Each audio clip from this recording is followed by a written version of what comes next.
Herkese merhabalar, kanalıma hoş geldiniz. Bugün sizlere pamuk gibi bir pişi tarifiyle geldim. Mayasız olmasına rağmen kesinlikle çok güzel kabarıyor. Sizleri çok bekletmeden hemen tarife geçiyorum. Tarifim için ilk olarak yoğurma kabına 4 bardak kadar un aldım. Ortasını havuz şeklinde açtım. 1 tatlı kaşığı kadar tuzu serpiştirdim. 1 çay kaşığı kadar karbonat ekledim. 1 adet yumurta ekliyorum. 1 yemek kaşığı dolusu yoğurt ekliyorum. Yanıma da 250 milimlik bardakla su alıp yavaş yavaş hamurumu yoğurmaya başlıyorum.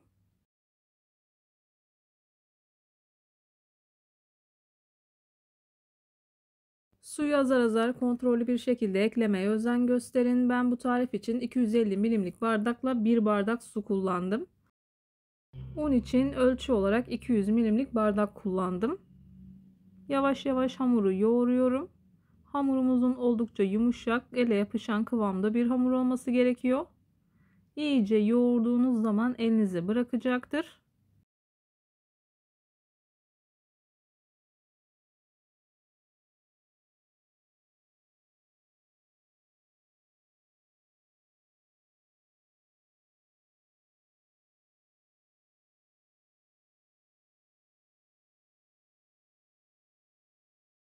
Hamur ele yapışan kıvamda bir hamur.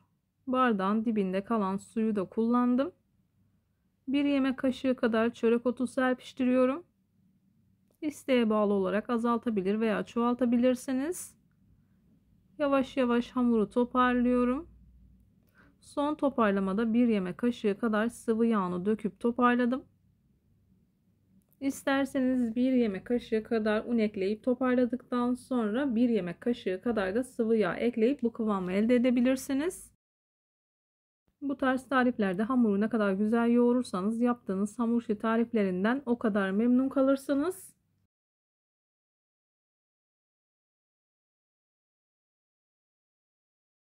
Hamuru yoğurduktan sonra üzerini streçle kapatıp 10 dakika kadar dinlendiriyorum. Dilerseniz akşamdan bu şekilde hazırlayıp kalınca bir sofra beziye sarıp bir gece bekletip sabah kaldığınız yerden devam edebilirsiniz. Sabah bir 10 dakika kadar oda ısısına geldikten sonra hamurunuzu toparlayıp beze haline getirip hazırlayabilirsiniz.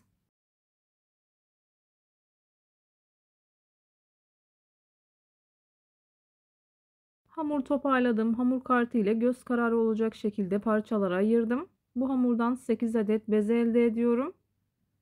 Videomu tam da buraya kadar izlediyseniz her zaman olduğu gibi sizlerden ricam yoruma kalp olur, emoji olur veya tarifim hakkında farklı bir fikriniz varsa bunu da benimle paylaşabilirsiniz. Ayrıca videolarımı sevdiğiniz kişilerle de paylaşarak bana bu şekilde destek olabilirsiniz.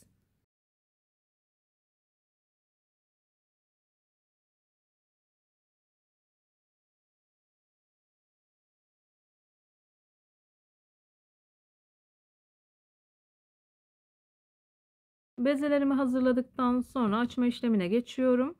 Elinizde kolay ve pratik bir şekilde açabilirsiniz.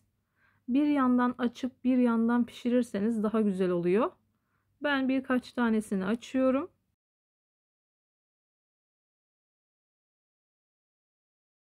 Bir yandan açıp bir yandan pişirmek daha mantıklı. Ben video için hepsini açtım.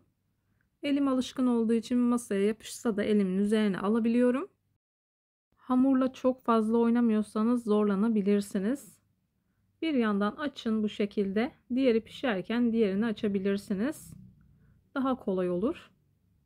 Videolarımda yapmış olduğum tariflerin elimden geldiği kadarıyla püf noktalarını vermeye çalışıyorum. Ama yine de aklınıza takılan herhangi bir şey olursa yorumlara yazarsanız gördüğüm zaman sizlere dönüş sağlarım. Yine aynı zamanda videonun altındaki açıklama kısmına malzeme listesini tam not olarak ekleyeceğim. Dilerseniz oradan da bakabilirsiniz. Pişileri bol kızgın yağda kızartıyorum. Kızarmaya başladıktan sonra tamamını orta ateşte pişiriyorum. Üzerine kaşık yardımı ile yağ ata ata kızartabilirsiniz. Ben biraz büyük tuttum pişileri, dilerseniz daha küçük olacak şekilde de yapabilirsiniz. İsterseniz bu tarifi mayalı olarak da yapabilirsiniz. Mayalı da çok güzel oluyor. Bu şekilde de lezzeti çok güzel oluyor. Yumuşacık bir dokusu oluyor hamurun.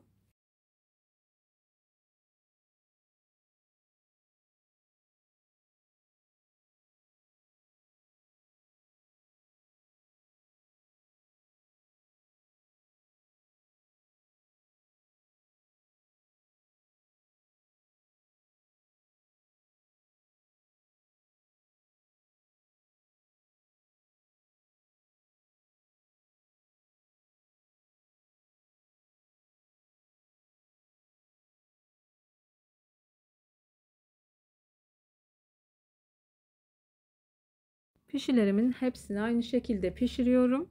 Sizler için doku testine geçiyorum.